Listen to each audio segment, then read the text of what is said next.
to best understand why and how this topic of Israel being divided is so relevant to us today, let's go back to Abraham, the one noted as the father of the faith.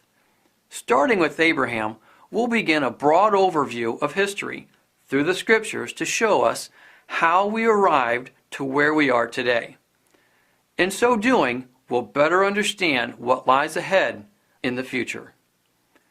God said to Abraham, "I will surely bless you and make your descendants as numerous as the stars in the sky, and as the sand on the seashore. Your descendants will take possession of the cities of their enemies, and through your offspring all nations on earth will be blessed, because you have obeyed me." Here we see that Abraham's descendants will be as numerous as the stars in the sky.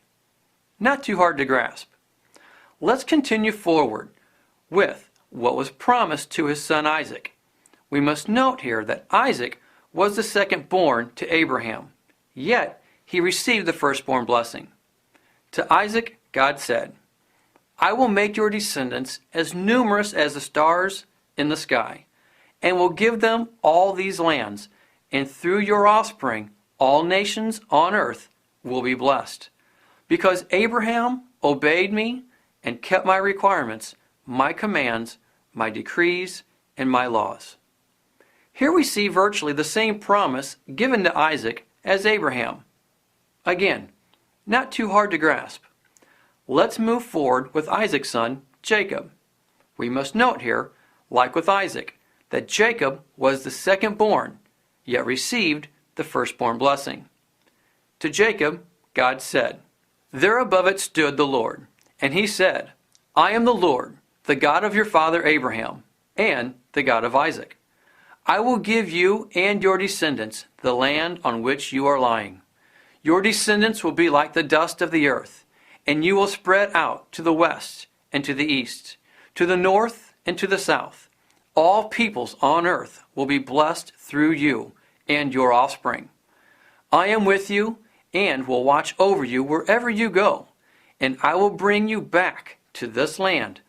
I will not leave you until I have done what I have promised you." Again, we see virtually the same promise continuing down the line of Abraham. And we see here in this text that Jacob started in the land of Canaan. He and all his sons first lived in Canaan. Jacob's name was eventually changed to Israel. Genesis 35. God said to him, "Your name is Jacob, but you will no longer be called Jacob. Your name will be Israel." So he named him Israel. The name Israel means he that strives with God. Not striving with God in the sense of opposing God, but rather in the sense of serving and assisting God. It is through Israel's 12 sons that the promise given to him, his father Isaac, and grandfather Abraham began to take root. The 12 sons of Israel are Reuben, Simeon, Levi, Judah, Zebulun, Issachar, Dan, Gad, Asher, Naphtali, Joseph, and Benjamin.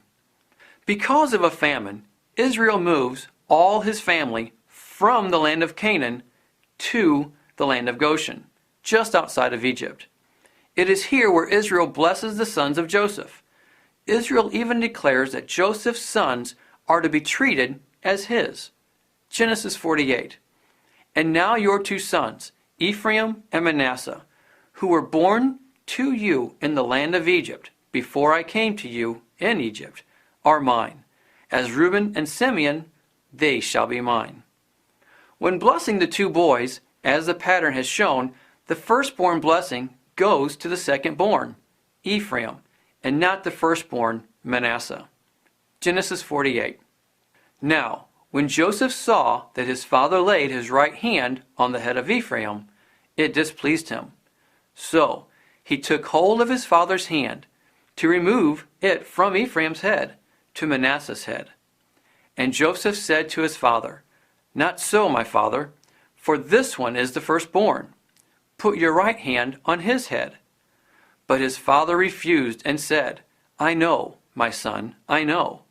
He also shall become a people." And he also shall be great.